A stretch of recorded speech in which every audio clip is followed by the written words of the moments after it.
What's good with it in the hood with it? Welcome back to Gunner's Profiles, and what I need you to do before anything, and I mean anything, is hit that notification bell, put it on all, hit that like and subscribe, man, and we're going to get into some of the realest and illest stories ever told by someone who really lived it. Right here on Gunner's Profiles, man. No added preservatives, none of the buffoonery, none of the bullshit, man. We're not speaking just to speak, we're speaking to be heard and felt. Now, in a menudo style, in a direct fashion, as you can see by that thumbnail right there, I'm going to get into some shit, right? I'm going to give you the perspective of an ex-Norteño that was actually there to see a war unfold right before my eyes. Now, I know there's a lot of intricacies and details that go even a little bit further than things that I understand, but I know the city of Sacramento, stand up, is definitely well respected and feared. A very feared city, man, located at the very end or very top of the Central Valley, however you want to call it, like an alcoholic. One thing I know for sure, guard! We about to get in, right? So, Garden Block Crips and the Oak Park Bloods. These are two groups that I respect a lot. These are two very well-respected groups in the city of Sacramento. But at the same time, a lot of people have heard about the guerra, about the war that they went through, man, in the 90s. And I happen to become part of that war. To what degree a part? Just a little bit of a part. On the correct side, you know what I mean? Shout out to the on par rules, right? But I definitely was on the other side, and that was because I was doing that CXIV thing. Now, trip out.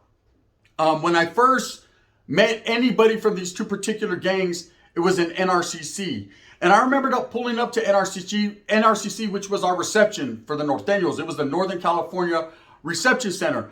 And, you know, it was made up of a lot of different individuals. There was a few Woods, brother, just a few white guys, some Asians. You had Crips, you had Bloods, you had North, and very few South. They would come on busloads from Bakersfield. And man, I ain't gonna lie, we were trying to give them the blues. Sometimes they give us the blues. Everybody was black and blue. It was all bad, right?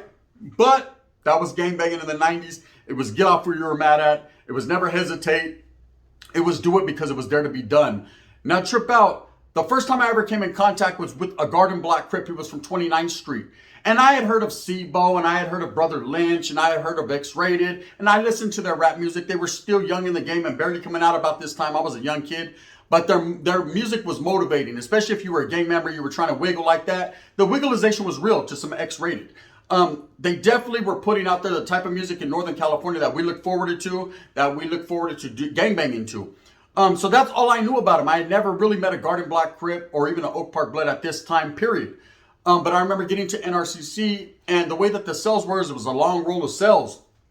And our next door neighbors were two Garden Block Crips. One was from 29th Street. I'm not sure where exactly the other one was from. But we used to chop it up back and forth, man. Kick game. And I remember it was me and Little Inez from Fresno, and it was the two Cripas next door. And then there was two more homeboys and a couple Sangres and so on and so forth. They try to keep you and your people together.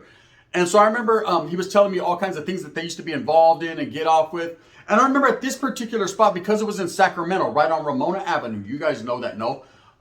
There was a lot more Bloods than there were Crips. There was very few Crips. You would run into like Crips from Sacramento, like Garden Block. You would run into Crips from Stockton, Townhomes, 44Gs, Merced Gangster Crips, and several other little cities. But there was either cats from the Bay Area or there was mostly Sangres. And the cats from the Bay Area, they kicked it real tough with these Sangres, right? Sangres being the Bloods, and most of them were from Oak Park. I guess it was a Sacramento thing. That's where they were at.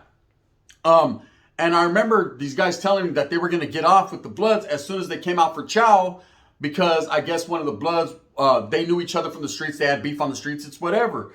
And at that time, he shot me a huila. Yes, a huila. Even when I was a little kid, they were doing it even back then, right? He shot me a huila and said, hey, I rock CXIV. Are you guys down to go with us? Right? And at that point in time, I wasn't really too sure and up on game what the hell CXIV was. I thought it was Clanton 14th Street from Los or Sanjo. I didn't know better, right? So I didn't try to do better. But I remember asking the homeboy Inez, because he was giving me the game. He was basically giving me the clecha. I was still new to this shit, yet true to this shit, but I still didn't know. So anyways, he's telling me, hey, bro, trip out. What they are CXIVers, they're Crips. that ride with the homeboys, ride with the Norteños, and, you know, they want to ask for our assistance. Now, just him asking for my assistance, I wasn't going to deny him, right? But at the same time, I was cool with the Sangres. I was cool with the Bloods. Those weren't my enemies. I really didn't have a bone to pick with them. But at the same time, if a fellow brother is in need, man, and hey, I'm to aid anyone, you know, of a minority descent, man. I got to aid him, right? He's a homeboy. He's a minority, man. I'm fucking with him, black and brown for reals, right? Even though it was against some other brothers. And it really wasn't my business, but at the same time, that was black politics. But them being CXIVers, or him in particular, the one from 29th Street, the Garden Block, you know, I had to rock with him. So I remember that day we came out and we were going to the chow hall, and we hardly ever went to the chow hall. We were constantly on lockdown. So it was like a big deal, right? We're looking for any Southsiders to get off on. I'm sure they felt the same type of way, but the way they did it was they had two different line movements. They'd take the Southsiders first to chow with the whites, let them get their little grub on, bring them back, and then they take us, which was the massive movement, right? It was the big movement. It'd be the others, the Sangres, whoever, you know, the Norteños. We were deep. There was about 40 or 50 of us on this compa. We were in dorm 2, right? So bam, they're bringing us out. Bing, ba, ba. See me in your town, you know we about to lay them down, right? And there's the cripa. And he tells me, you ready? I'm going to take flight first. I said, well, I hope you take flight first. It's your people that you're taking flight on. I can't take flight first. I mean, I will if you want me to, but I really won't, right? So as we get to the chow hall, I'll never forget that day. We was having cornbread with chili beans on top of it, right? So I'm fucking that up, man. I'm hungry than I'm hungrier than a horse, right? I'm getting my grub on, and I'm looking at dude like, what are you gonna do? When are you gonna get your Joe Pesci on and crack his fucking head wide open, right? What are you gonna do, bro? And he's waiting. He's not hesitating, but he's waiting to pick his particular spot. And as they say, line up, and we're starting to leave the chow hall. What it was it wasn't one big massive group that would go back, if I remember straight. We just go back as we left the chow hall. They tell like 2-3 tables, get up, you're done. But I ain't done, bitch, you're done, right? Get up and go home. And so that you'd walk, and we'd all head towards our way. I remember the chow hall was like in the middle, and then you'd have to walk towards the right to walk to dorm 2. Right to your left was dorm 1. There was like Windsor Cottage that was over here for like the weirdos. And then of course, dorm 2 was straight. So I'm walking. All of a sudden, he said, ready? I said, yeah. He took flight. We got off with the Sangres. The Sangres were much deeper. There was probably like 10 of them. And there was him, one crip, and another one from Stockton. And then like 4 homeboys jumped in. And we got off. Boom, boom, boom, boom, boom, boom, boom, boom. Get down! They're spraying everyone, macing everyone. This was the first time I ever was maced. I was spitting chili beans everywhere, right? Oh, hell no. They slammed me on the ground. He's like, all right, cuz, good looking out, cuz. And that's when I started to understand the rivalry and the beef between the Garden Block Crips from Sakura and the Oak Park Bloods. Now, I ended up becoming cool with a lot of authors from Oak Park. You know, I started to realize that there was a lot of Norteños that actually functioned and kicked it with them from OPN, which was the Oak Park Norteños at the time, right? Nowadays, I don't know how the get down is, if they are rivals or if they get along. I know that Barrio Franklin Boulevard was cool with them at that time. This is all I know. So we end up getting off. We get put in a little lockdown situation. Some cop comes and asks us why we got involved. We tell him to go fucking kick rocks and if we could have an extra piece of cornbread. And that's that. We ain't got nothing to say. So the dude's next door to us, he's like, good looking out, man. You know, I fucks with you. I fucks with the Norte's tough. And that's what it is. And it's like, nah, it's no doubt, bro. We're going to back the play of the people that we rock with. Now, I didn't know to what degree of rocking with these people we were supposed to do. I didn't understand. You know, I figured they were black. They had their own politics. They had their own shit going on. We shouldn't be involved. But again, like I said, the CXIV thing is what brought us into the mix. So anyways, a year passes. I'm in Nellis. And when I get to Nellis, I start to meet a lot of Crips, man. 60s, 40s, Harlems, Raymond Avenues, PJ Watts, you know, Vatos from Backstreet. Shout out to Spider from Backstreet Watts, right? I'm meeting Vatos from Grape. I'm meeting A-Trade gangsters. I'm meeting Hoovers, who at the time still were Crips, and then they start pouring that orange color, right? I'm meeting Crips from everywhere, and I'm meeting Sangres as well. Neighborhood Power. Oh, Power! I'm meeting Vatos from Denver Lanes, Skylines, everywhere you could think of, man. You know, the Bishops. I'm meeting Vatos from Pueblos. It is what it is, man. I'm getting involved or integrated into my mind into what's going on in LA, especially South Central LA. There was a lot of gang members from there. But I never really ran into no Oak Park Bloods or or Garden Block Crips. They just weren't down south like that. I remember one guy did end up coming. His name was K9 from Garden Block. And he ends up become kind of bigger dude, man. And he was cool with us. We had a homeboy boxer from Sakura, man. And they were real cool just based on they were both from SAC. The homeboy was from Lane. He was from wherever he was from. which was in the Garden Blocks, and it was cool. I guess K9 was well known or whatever to be a hitter. He handled his business. And I remember he fucked with us and he functioned with us, man. A lot of the times we went to the square area and we got off, he definitely got involved. He took the initiative to make it happen. You know, he wasn't banging CXIV, but at the same time, because he was a Northern California Crip, other Crips from down south looked at him some type of way. And he told me a little bit more about the details of with him in Oak Park. And I guess, you know, when I went to Preston is when I got my first glimpse of how deep and how real the Oak Park Bloods were. This is when I got, around Oak Park Bloods and I really got to see their side of the story. Because up until then, I had only heard the Crip side of the story, the Garden Block side, why they were tripping, you know, how they were the smaller group and they were oppressed by the Oak Park Bloods, who were the bigger group, man, and how everywhere they went, these dudes would get off on them, you know, but their cripping was still, cripping ain't easy, but somebody had to do it. They definitely were doing that, right? Now, I get to Preston, and we get off several times with the Perro Chatos, with the Bulldogs, because at that particular time, this was 1993, it was going down with the Fresno Bulldogs. The Bulldogs had just did the split from us, and that happened while we were in Ellis. And, you know, it was all point bulletin on any dogs that we seen. The dogs were getting off on us. We were getting off on them. It was back and forth, tit for tat. There were still bottles with F-14s on their face and all that. They would try to wiggle, but the wiggleization was real, right? So it was going down. And I remember at this time, the war was going on real heavy between the Garden Blocks and Oak Park. Like, we'd get off and they took the initiative to get off, or they'd get off and then we'd get off. And I remember one day I was on Greenbrier and we're walking to the chow hall, and the chow hall used to have to go down a hill and then up a hill to go to the chow hall. And as we're walking, you know, it just exploded, it erupted, right? And I'm looking around because I'm thinking, oh shit, we got off on the dock. No one even told me we were ready to get off the dock. You know what I mean? And the south side or what, right?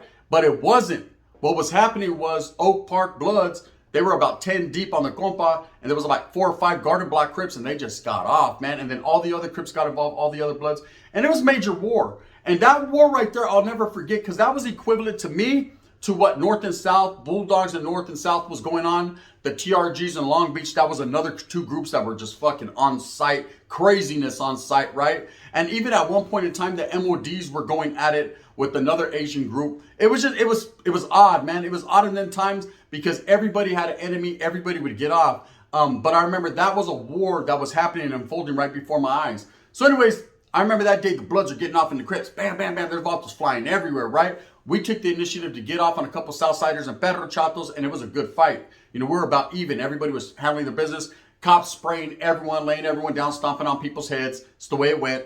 And I ended up catching a shoot term over it, which was a Tamarack term. It wasn't a shoot term because we're in YA, but we called it fucking a shoot term, right? I was in Tamarack, the rack. So I'm in the rack, and I ended up catching the term. They sent me to Ironwood, and that's when they shipped me out to Carl Holton. But anyways, I'm sitting right there on the rack, and my neighbor was from Oak Park. He was one of those guys, a big old vato too, that had gotten involved in that melee. He also was going to be looking at some Ironwood time, right? We were going to be in the oil for a minute. You know, our name was Bennett. We were definitely in it. And so I remember him, you know, I asked him, I said, why do you guys trip so much? I understand the Crip blood thing, bro. Orderly, colors. You know what I mean? I understand that. Racket don't joke. Yeah, racket don't smoke. Rocket busts a cap on the brother, right? I understand that Rocket's busting caps and High Top is selling dope to the Rocket, right? But why, bro? Why do you 2 particular gangs go off? And it came down to street politics. It came down to street gang warfare. And that was the difference between brothers and ourselves. See, we didn't play street gang shit. You know, I had homeboys there from the north side of Merced that I hated. I wanted to cut their whole head off, allegedly, right? I wanted to do bad things to them. But once we got locked up and got incarcerated, we ceased all that bullshit. As far as Norteños went, there was no more red on red. There was no more we're tripping. I mean, you can go behind the bliñas and catch one with the homeboy if you needed to, but we really didn't because we were up so short. There was never a lot of us. But we put all those differences to the side. Hey, we'll handle it when we hit the streets. I said, see the winds blowing? On the streets, right? But inside prison or inside YA, we were all cool. We were all together. It was, you know, and you end up becoming cool. They become camaradas, homeboys, and you forget all that bullshit. You get out, you function together, it's all cool. And everyone from the water was tripping. Why you fuck with that dude, man? I want to back my play, hoes. You know what I mean? It's like, yeah, I don't know about you. You know what I mean? You're over here boning my own name. Right there, right to back in my play. I'm a pride with him. And that's just how that was, right? But the brothers were different, man. The brothers, they played that street shit. If their hood tripped off your hood, then they tripped forever. You know, and I understood that. That was real gangbanging. But at the same time, I also understood that there was a greater cause. And if you truly believed and were dedicated to a greater cause, see, I always thought the cripping and the blooding was what meant more to them than anything, but I was totally wrong. It wasn't that. You know, they were Crips and they were Bloods, and they definitely claimed that, and it was all good in the hood. But more so than that, they were hood orientated. Their hoods meant more. And, you know, and I guess the history between Garden Block and Oak Park had been going on for so fucking long that just was not going to stop. It wasn't going to stop till the bodies rot. And that was it. These guys got into so many different melees, so many different things with each other. It became normal. They'd be like, hey, did you hear what happened? Let me guess, Oak Park and Garden Block. How you know? You're about to be knowing everything and shit. Man, did you work for the fans there? Nah, hell nah, bro. But I mean, shit. What other brothers get off here? You know what I mean? Every once in a while, you know, the Kumis, at that time, they weren't Kumis. They were just Bay Area cats, would get off with Crips or whatever the case may be, you know, if they had a disagreement. But usually that was over basketball and shit. They didn't really trip on each other like that because they're from, you got to understand, there is no Crips and Bloods, or there wasn't back in my days in the Bay Area. It was all turf politics. It was all hood shit. There was no Crips and Bloods in Oakland. There was none in the city, in Frisco, Richmond. There was none of that. Now, you know, I hear they're in Pittsburgh and different areas, maybe Walnut Creek. But they definitely weren't in Vallejo. They weren't in, you know, those bigger Bay cities like that. So it'd be more turf shit. So the Bay Area always stuck together. Yay, area. And they'd go at it with whoever they wanted to go at it with.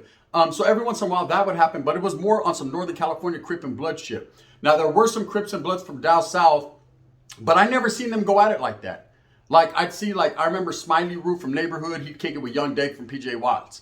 Or I remember there was a homeboy from Denver Lanes. He's real tough, real cool with Po Daddy from Payback Crip. Like, these guys were all cool down south. Now, I don't know about the streets and how the jungles mixed and they did all that. But I know while incarcerated, I'm not necessarily it was a truce. They just wasn't tripping off each other. They all grew up with each other like that. But Northern California Crips and Bloods were on a whole different level. They was on that upstate shit. They were still really doing it. You know, and that's a war that has went on for years and something that not a lot of people know about unless you're from the Sacramento area. You know, Garden Block is split into two groups. You have the Garden Block Crips and you have the Garden Block Norteños. You know, shout out to the homeboy Momo, the homeboy Güero from Barrio Gardons, you know, Bestia, all them cats. I met a lot of homeboys from Gardons, did a lot of time with them. And I remember at one point in time, here's something that a lot of people don't know. I've spoke on it in the past, but Garden Blocks, shit, they were wearing blue rags. Not dark blue rags, but like almost a teal and a green rag because they was off that Garden Block shit. Eventually, over time, they went back to the red banyo, but it definitely did happen at one point in time. Or I remember they were trying to push that because they were so closely associated with the Crips. And I remember a lot of the times we felt obligated to back up Garden Block just because the homeboys from Barrio Gardons and them shared the same hood. It's kind of like Grape Street, you know what I mean? There's Barrio Grape and then there's Grape Street. You know, I don't know if they associate or if they're cool with each other or if they even beef. But I know up north, man, Garden Block was all together. They was on some hood shit, right? And of course, a lot of the homeboys from Franklin at that time, Barrio Franklin, shout out to the homeboy Bad Boy and all the other homeboys, they rocked with Oak Park. They had some type of, you know, primos from there or family or they boned someone's old lady. Whatever the case may be, they were cool with them, so we'd be in the middle. Well, shit, I like the homeboy from the Gardons and the homeboy from Franklin. Shit, that's their shit. Sacramento's always been different. Sac politics is different from any other politics on earth. These vatos really set trip, or they did back then in my days, right? But that war is an unspoken on war that was really going on, and I got to participate in it and unparticipate in it. Eventually, I got old enough to where I was like, man, that's these brothers' business, man. I'm out of black business. We don't even back these vatos like that, right? It's black and brown, but at the same time on some peace shit, not on the war shit. And I remember about 1995, just before I paroled in 96, we had a junta in Carl Holton, and it was like, you know, some of the brothers, man, you know, they weren't that thick there in Carl Holton, but they had come up to us like, hey, we're going to get off with the Southsiders. You guys going to back our play? And we told them, hey, you know, it's not like that no more. You know, it's a loose alliance. In the joint, it was a loose alliance, and it's not like we ain't got a lot of love for you, brothers. Because you know, if you saw one of my homies, I got your back, right? But, you know, that was their business. We were involving ourselves in politics and shit that we didn't need to. And they understood, you know, and from that point on, man, there was never no relationship there. I never can remember other than one time in prison ever backing each other's play. Unfortunate that that's a thing of the past, but it was something that we all went through. And definitely, man, so I could say I was involved just a little bit in the Garden Block, Oak Park shit, and Spencer, man. Shout out to Oak Park. Like I said, some real ones out there. I got some good clutch off from some real OGs. And I could tell you, man, they wiggled. They were always the deeper group, though. It's crazy because usually the Sangres, the Bloods, are the minority and the Crips are deeper. But when it comes to Northern California, the Garden Block was up shout, man. But they handled their business. You know, shout out to K9 and the real ones. Anyways, with that being said, it's just a little history lesson, man. A little story I wanted to tell. Man, I hope that you take it, grasp it, rub it on your chest. I don't care, man. All I know is it's all real. It's all real spoken facts, man. And there was a war. Garden Block, Oak Park. Shit was crazy. With that being said, move smooth with a purpose. Get everything that you want coming to you. Remember, at the end of the day, it's all about the struggle and the strive and the strive to struggle. Be real. Hit that notification bell. Like and subscribe with a thumbs up or a thumbs down. See, Heavy's going to be the head that wears the crown. I'm always going to continue to strive and struggle to bring you the best possible content I can and some of the realest and illest shit on there. Yes, did we turn our back on the Sangres and on the Crips and all that? Nah, we didn't turn our back. We just grew apart, such is life. Such is like me and this fat chick. The other day she called me. Hey, can I come over and cook for you and give you my one? Nah, bitch. We grew apart. Remember? We grew apart. The gun. Bye-bye.